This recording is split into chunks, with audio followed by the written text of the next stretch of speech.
Seven layers of what? This is the Pringles new seven-layer dip flavored limited edition release. But seven flavors of what? Seven layers, seven flavors. And as you can see, it shows a dip down here at the bottom. And just exactly what is seven-layer dip and what are these flavors like? Seven-layer dip is something that was created in Texas.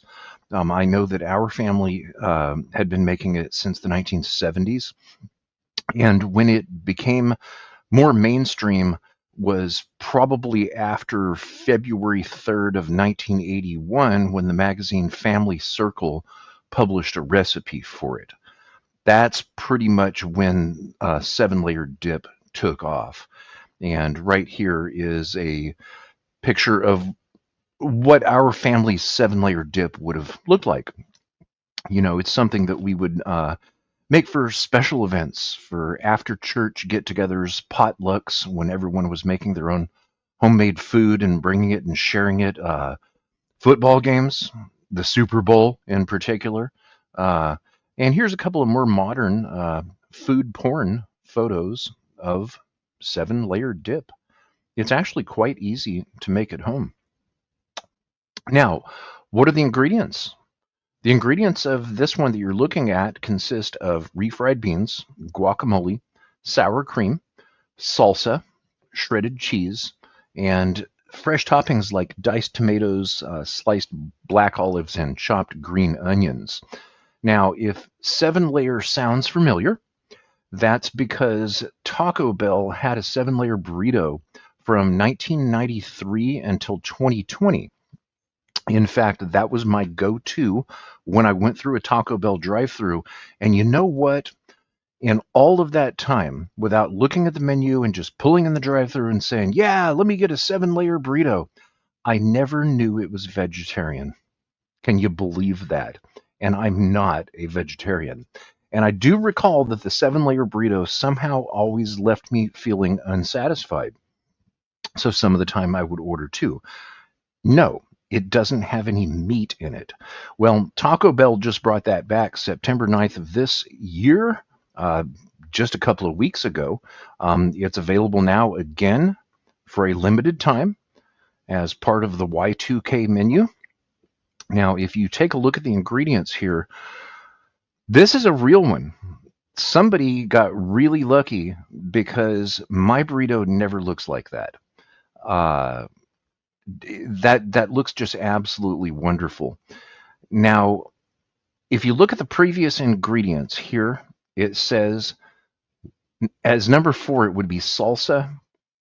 Okay, this burrito doesn't have salsa on it.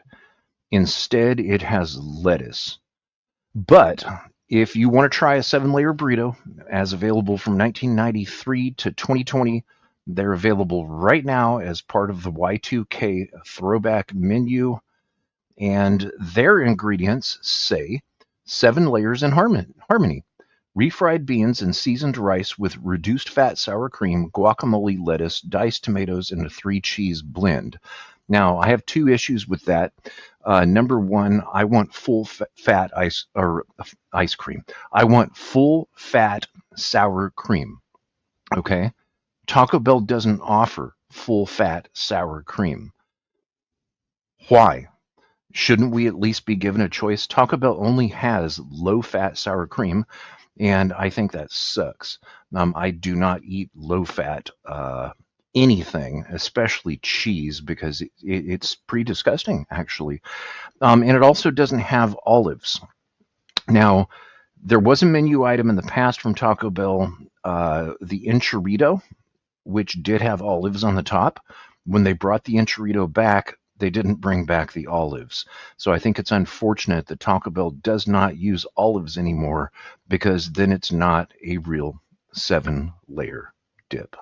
And just to finalize what I was speaking of, I went to Google. That used to be a search engine, and now it just spits out AI results. And the 7-layer burrito from Taco Bell was introduced in 1993, became a staple, and was discontinued in 2020 before being reintroduced on September 9th, 2025 as part of the limited time Decades Y2K menu. The burrito, inspired by the 7-layer dip, this is made with rice, refried beans, cheese, sour cream, guacamole, tomatoes, and lettuce. So let's see what the take is uh, from. It's not Kellogg's anymore. The company that owns Pringles, Kelco or something like that. Let's see what their take is on this 7-layer dip fiasco.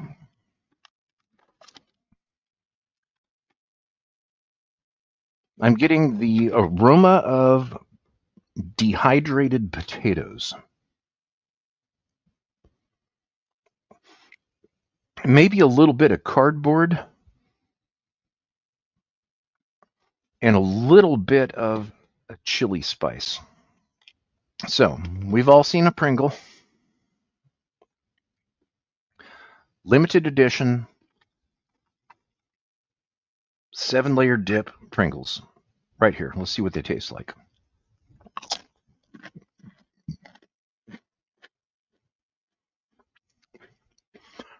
Guacamole. This is pretty accurate, actually. The guacamole is forward. A little bit of spice, a little bit of tomato. And you know what? I'm getting some black olive. And they're showing them right there, black olives, in the artwork on this can. Now, taking a look at the back here, I want to check the sodium, 9%, 200 milligrams. That 9% is the suggested RDA of sodium, and the suggested serving size is about 14 crisps. And then, of course, here's the savagely large list of ingredients. I do see monosodium glutamate. Yay. These are good. I like this.